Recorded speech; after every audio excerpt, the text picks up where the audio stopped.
ඉතින් ඔන්න අද රෑ වැඩ කරන්න පටන් ගන්න යන්නේ CMR වල මේ විදියට සීල් ටික ගහලා ඩොකියුමන්ට් ටික ඔක්කොම අත්සන් කරලා වැඩට යන්න ලෑස්ති වෙනවා. සෙජික් ඇප් එක තමයි මම වැඩිපුරම පාවිච්චි කරන්නේ. ඊට අමතරව අයිගෝ එක මේ දෙකම හොඳයි. සෙජික් ඇප් එකේ නම් ගොඩක් ඔන්ලයින් අප්ඩේට් තියෙනවා. මේ විදියට ඇප් දෙකම එකම ටැබ් එකේ පාවිච්චි කරන්න පුළුවන්. දැන් ගමන යන්න පටන් ගන්න හදන්නේ. ඊට පස්සේ බිගින් කන්ට්‍රි කරනවා. ඉතාලියෙන් වැඩ පටන් ගන්නෙ.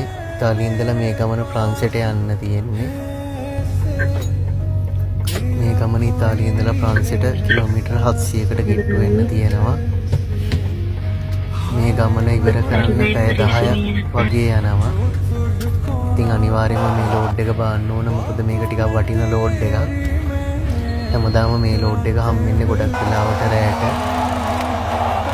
ඉතින් ගොඩක් අය ටෝල් ගේට්ටු දැකලා නැහැ මේ තියෙන මේ වගේ ටෝල් ගේට්ටුව. මේ ඇවිල්ලා ඉතාලියේ ඉඳලා ප්‍රංශයට ඇතුල් වෙන උමග ෆර්ජිස් ටනල් එක. මේ ටනල් එකට යූරෝ 400ක් වගේ අය කරනවා. ඉතින් මේ ඇවිල්ලා අලුතෙන් හදපු කොටස ටනල් එකේ. වෙනදට අපි යන්නේ අනිත් පැත්තෙන්. ඒ කියන්නේ මේකේ වම් පැත්තෙන් අපි යන්නේ. මේ ඇවිල්ලා අලුත් කොටස. මේ උමග සම්පූර්ණ තියෙනවා කිලෝමීටර් 13ක්. කිලෝමීටර් 6.5ක් යනකොට එක පැත්තක් ඉතාලියට, ඉතුරු 6.5 යනකොට ප්‍රංශයට. මේ කොටස අලුතෙන් හැදුවේ. මීට වම් පැත්තෙන් තිබ්බ කොටස තමයි අපි ඉස්සර ගියේ. ඒකේ යන්නේ එක ලේන් එකයි එන්නේ එක ලේන් එකයි තියෙන්නේ.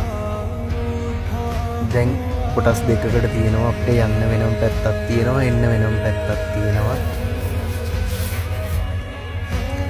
රැට වැඩ කරන එක හරිම ලේසි. ට්‍රැෆික් එකක් නෑ. ගොඩක් දුර යන්න පුළුවන්. රස්සාවේ ලේසි පැති වගේම අමාරු පැතිත් තියෙනවා. ඉතින් මේ හැමදේම අපි විඳ දරාගෙන වැඩ කරන්න ඕනේ. මම නම් ගොඩක් ආසාවෙන් මේ රස්සාව හැමදාම කරන්නේ. ඉතින් මට හිතුණා රෑ වැඩ කරන එකක් සම්පූර්ණම විස්තරය ඉවර වෙනකම් ඔයාලට පෙන්වන්න ඕන කියලා. මේ උඹගේ කිලෝමීටර් 13 ඉවර කරලා මේ විදිහට තමයි උඹගෙන් එළියට එන්නේ. උඹගෙන් එළියට ආවම ගමන් ටිකක් ලොකු පල්ලමක් තියෙනවා.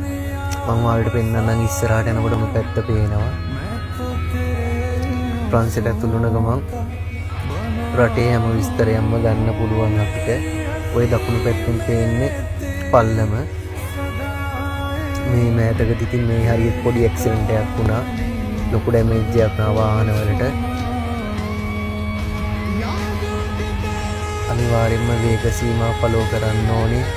පාරේ තියෙන හැම සයින් බෝඩ් එකක්ම ෆලෝ කරන්න ඕනේ. දැන් නම් ඉතින් පාන්දර ජාමේ වෙලා නිදිමත නම් පොඩ්ඩ එන වෙලාව.